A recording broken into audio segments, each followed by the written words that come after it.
So this is the self-development with tactics. Book.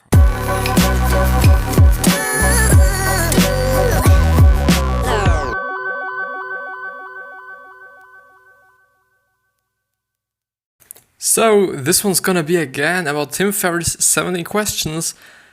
Yeah, I hope this is gonna be a good one. And I'm fucking pumped to be here again. And with that being said, hello, welcome back to the next episode of the Self-Development with Tactics fucking podcast. And I just have to close my closet door as quite every single day. Well, so now it's great. And also you're doing well. I'm doing fucking well. I've just been eating today something that I not get hangry again like yesterday. Yesterday was quite an I think it wasn't the best episode, of course. It really wasn't, but I think it told me something, I guess, and I've also just made some content out of it, and I'm also going to redistribute the content also on other and or various social media platforms, or I think it's actually only Instagram, I guess, but it's fine. So it just learned me something, or I learned something by that certain occasion or by that certain situation, because I was truly pissed off by the episode that I was doing yesterday, because, I wanted to do everything as fast as possible and everything as just, as fast as possible, and it just really stressed me out. And this is what I felt, and this is what I just have seen by the situation. And what I've also seen is that just the content that I'm then producing is not as good as it could be.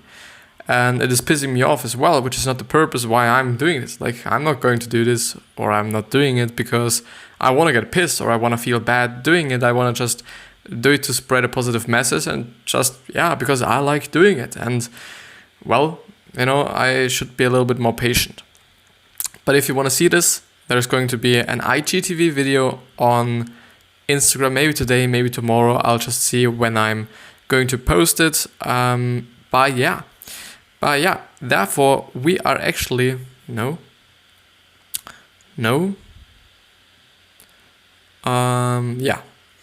that's all right.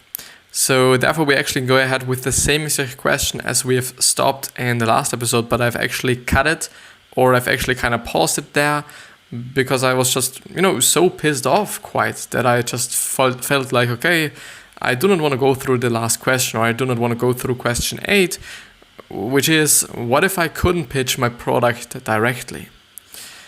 Even though, today I've been just trying something different, actually. I've been trying to go through the content while I was in the train, so that I do just have an overview about what I'm going to go through, which is, I guess, actually pretty great, because I think it also helps me to just read it a little bit nicer and also talk about more things, because, I just, think about just, various different things when I'm just alone, when I'm sitting there, just reading it on my own, than when I'm here and reading about it. And especially when I'm not understanding something, either it's because it may be because of the words, or it may be because of the meaning he just tries to spread, or tries to give you, or the information he tries to give you and or spread, when I'm not understanding it. It's a little bit bad then during the episode, but I guess, I'm just trying it and I see where it's going to lead me. But what I've noticed is that question 8 has quite nothing to do with the title it has. Quite. It is, it is all about,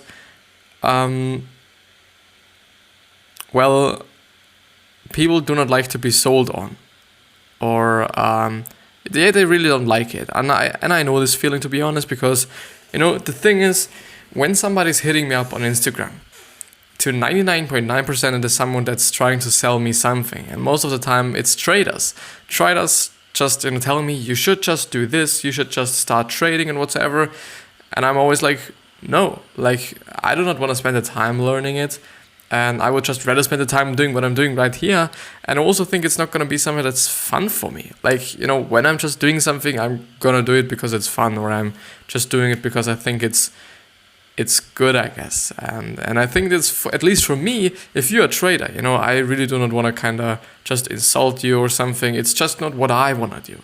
If it's what you want to do whole day long, just 8 hours, 16 fucking hours a day, okay, do it. If it's making you happy, just please do it. This would just then be really great.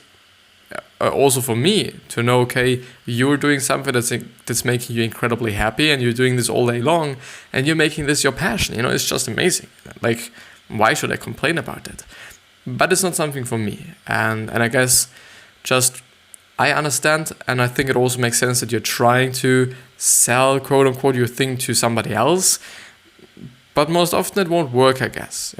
Which means that, or which doesn't mean that you should not try it. I think you should definitely try it, but you should also not get pissed by people telling you, okay, I do not want to do this because this is not who I am and this is not what I want to do, the whole day long. Especially if it's involving some money in the start, actually, or when you're starting. But, whatever. And especially when you're lying. This is something that I do not understand. Why would you fucking lie about the whole situation, about your product, about the thing that you're trying to sell? To just sell it. Like, I do get it, like, capitalism is great. Yeah, I think it's also just, well, I'm not that kind of educated in political kind of questions. But, I assume people want to make money just no matter what or something. But I don't know. I think just legacy should also play into the decisions you're making and into the things that you're talking about. So, I don't know. I wouldn't lie just to sell some shit. Really not. But yeah, so in the end, what he has seen, or what his solution was for this kind of problem or whatsoever, is that you should just tell stories or narratives. And I truly believe that this is actually a good just tactic, or it is a good way to sell things. And he actually did it this way because he wasn't quite able to promote the book, the 4-Hour Workweek, or he wasn't able, as he says, the 4-Hour Workweek, Tim Ferriss couldn't get journalists to introduce his book. So basically, I guess it's all about promotion. And what he did is that he was trying to concept stories about the concepts in the book, which means basically there were a lot more stories around the book and around things that were written down in the book, which is, at my point of view at least, a pretty great tactic. And especially if it's in a way that he was also doing, which is actually having testimonials. Like, he was also talking about, as he says there, or as the author says there of the summary, he showcased success stories from the book, people who redesigned their lifestyles, which basically, for me at least, is a testimonial. And which is something incredible, because it just shows, okay, what is in this book just really works. And what is in this book just, is good. It's good stuff, and this person just knowing what he's talking about, because he was able to impact, or to have an impact on somebody else's life, and maybe he's able to just impact your life as well, only through the book. And I think it's amazing. And, if you're on certain websites where you can just, buy some courses or buy some other shit like, educational stuff, most often you're gonna find testimonials. Even though you just truly have to be conscious, or you truly have to see whether these are actually real testimonials or not, because I guess often, they are quite not as real as you think they are. But I guess, I think you should just kind of watch out on something like this. But he was also sharing, as he says there, his actual, or his own personal story on his body transformation, which is also great. Something else that he was doing is that he was actually, because there's another book which is called The 4-Hour Chef, which is here. I'm gonna mark it for you. He was also just publishing it for free on BitTorrent as an audiobook. And I think also this is amazing, because I guess a lot of people profited from that, definitely. But there's also another interesting thing that is added by the author of the summary, which is a little experiment somebody did on having statements, or having kind of reasons why you're doing something, or why you're asking something. And this time I'm going to just read it because I thought like, okay, I think it's the best way to go through it while I'm reading it, basically. So this reflects a broader psychological bias toward accepting reasons for doing things. A famous experiment showed how giving a nonsensical reason, which I assume at least nonsensical means just it doesn't make any sense, or it's just not quite a real reason for what you're doing there, could excuse your behavior. And so here is how it worked. A researcher would see someone waiting at the copy machine. The researcher would then ask the person one of the following questions. And there are now 3 versions of this question, and there is a difference. There's always a difference between 1, 2, and 3. And yeah, the third one is the one with the nonsensical question, if I remember correct. Yeah, it is. So yeah, the first version is, excuse me, I have 5 pages. May I use the Xerox, I think it's Xerox machine, ? Version 2 would be, excuse me, I have 5 pages. May I use the Xerox machine because I'm in a rush?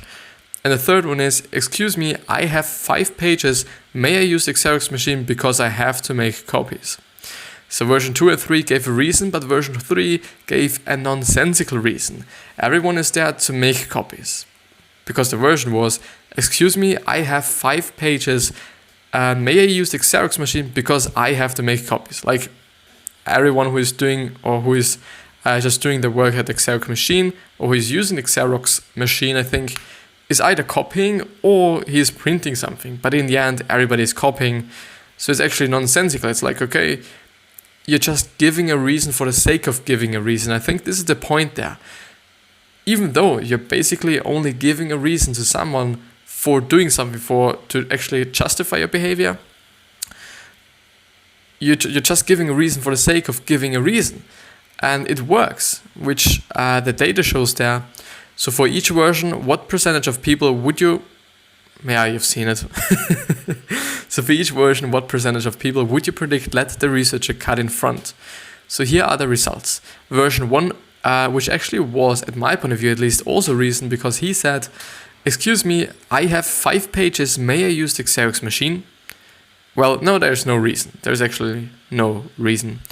But it got 60% of winning chance or something. Version 2, which was, excuse me, I have 5 pages.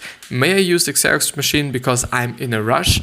Got 94%. And the last one with the nonsensical question got 93%. So it's basically just a little bit not as efficient as just the second version.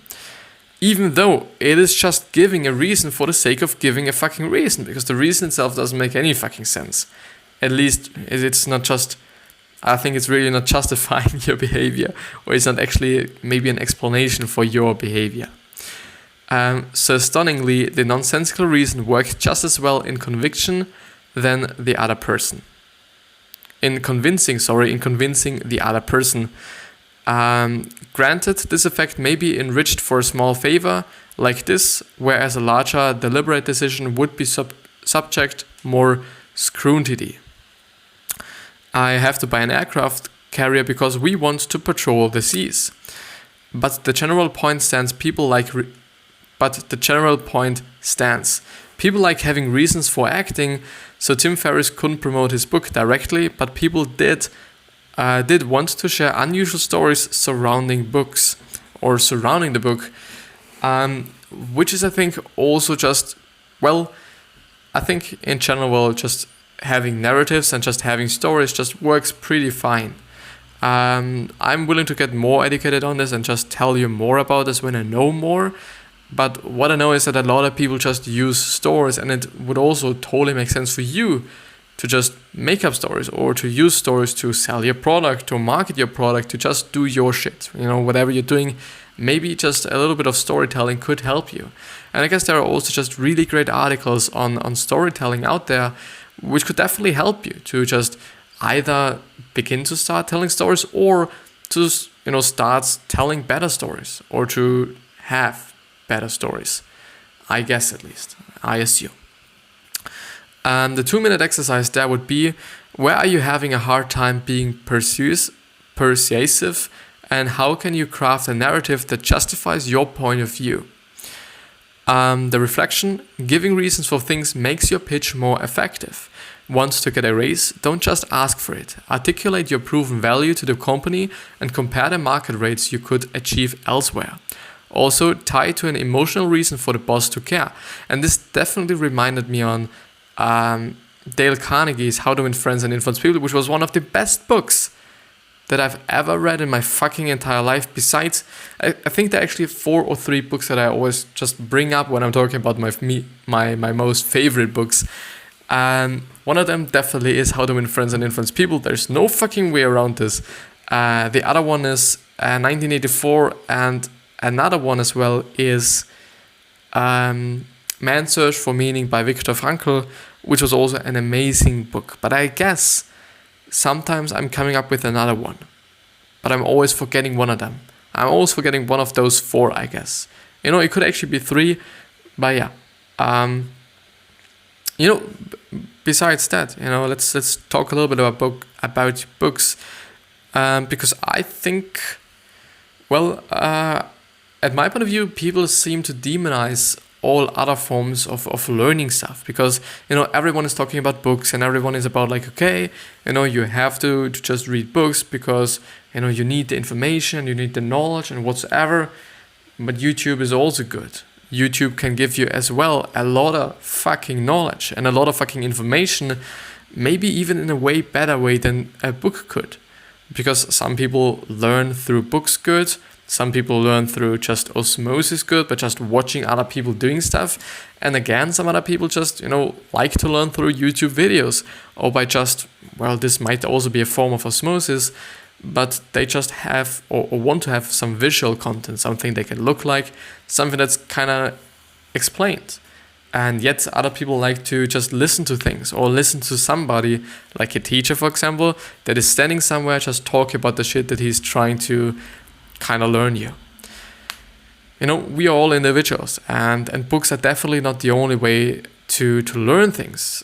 One of the things that that I've seen actually where books are incredibly great is giving you a broad overview of things. And I really like this about books, and I think this is something that the internet as such cannot give you, because when you're willing to learn something, you actually have to look for it. The internet won't give you things without actually looking for it, which is not always the case with the books. Because if you're reading a book, chances are there that you're going to learn something about something else that is not actually just, or that's by the title is not part of the book.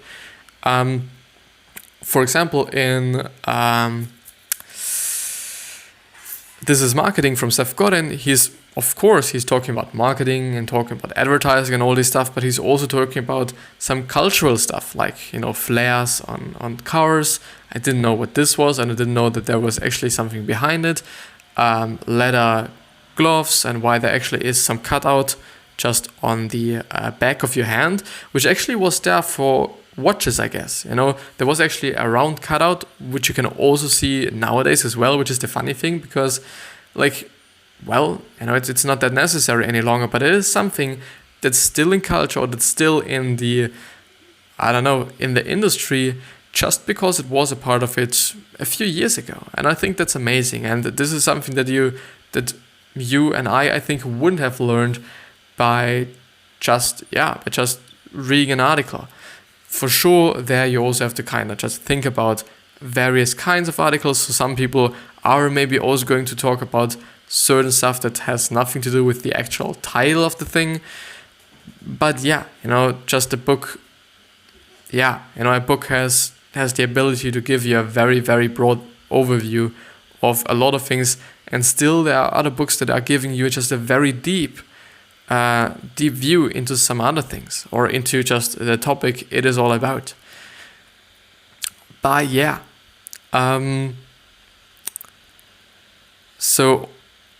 but I actually kind of missed the point that I was willing to make.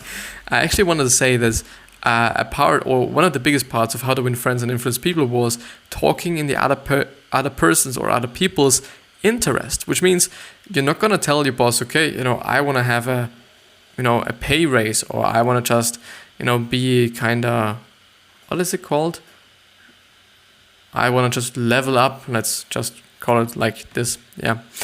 Let's just level up because I want to have it, because I want to buy myself a house, because I. It's not about you. It's about your boss. You could be like, okay, a pay raise would be great because this would totally motivate me to work even harder and work even more, which is definitely good for the company and which is also definitely good for the boss. And this is the case. And this is also the point, that you're going to make points and you're going to explain something to your boss so that your boss is like, okay, this makes sense for me. He's giving a fuck about you, whether you're just willing to buy the new house or not. Like, okay, just some bosses definitely will kind of feel with you, but some definitely not.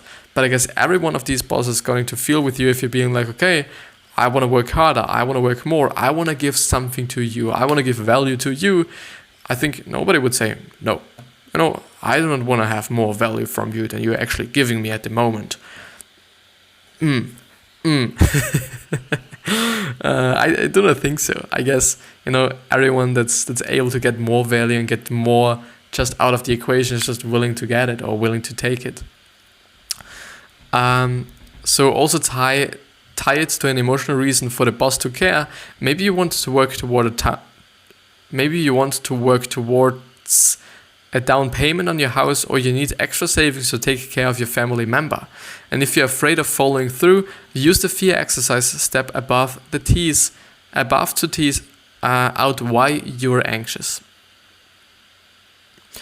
Question 9, which is actually also one of these questions that I've already gone through, which is great at my point of view because it gives me the ability to talk more and to talk just more out of my head. Because reading is something that just in these episodes, I fairly like it, to be honest. But I do not read a lot, I guess.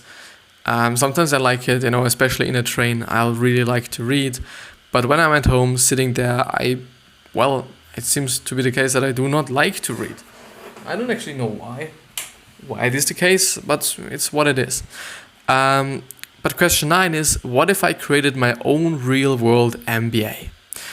The thing with the MBA is, which is a degree, if you don't know, so I surely think but it's the master.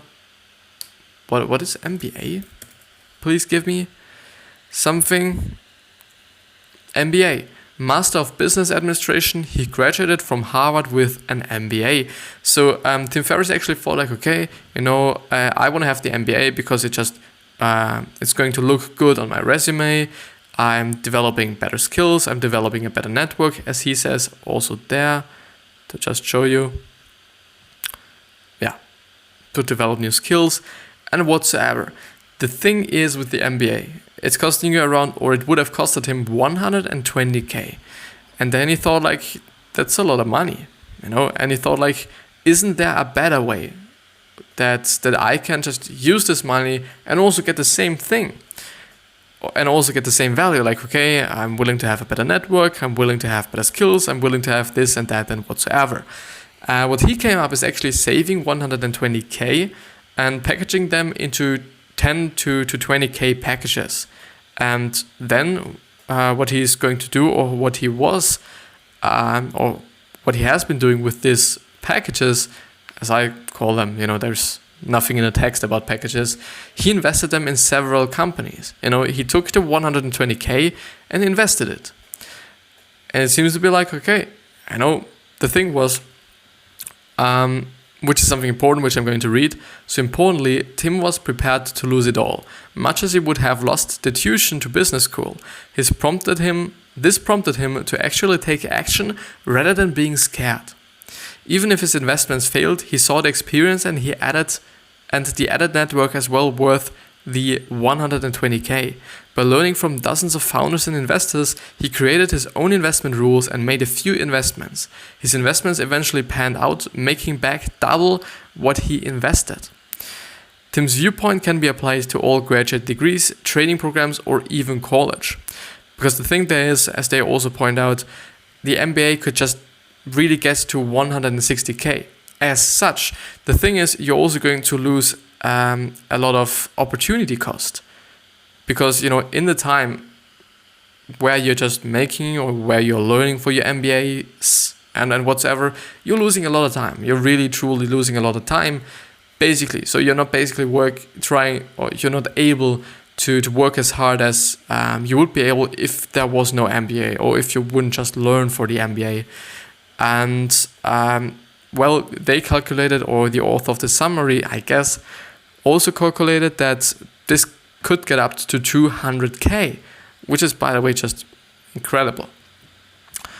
And that's a real load. And investing this into companies could actually give you back way more money, could double, could triple, could quadruple, whatever. But I think also the experience that you're going to make is just, first of all, something different, and there's going to be just some huge and valuable kind of experiences you're going to make, I guess. The thing is, I guess this is not for everyone. I think that not everyone is just willing to invest on their own without actually having any kind of experiences. I don't know if he had experience back then. I guess so, actually. But it for sure is not something for everyone. But the 2-minute exercise. What large educational investment are you planning to make soon? What are the goals of this investment? How much does it cost in total, including all cash, loans, and the salary you're giving up? Could you take all of this cost, totally spend it, and achieve your goals? ? The reflection. Academic degrees are the traditional structured path of learning things. But if you are self-driven and resourceful, you can exceed the benefits of the degree with the same cost. For instance, if you want to get an MFA, what's an MFA?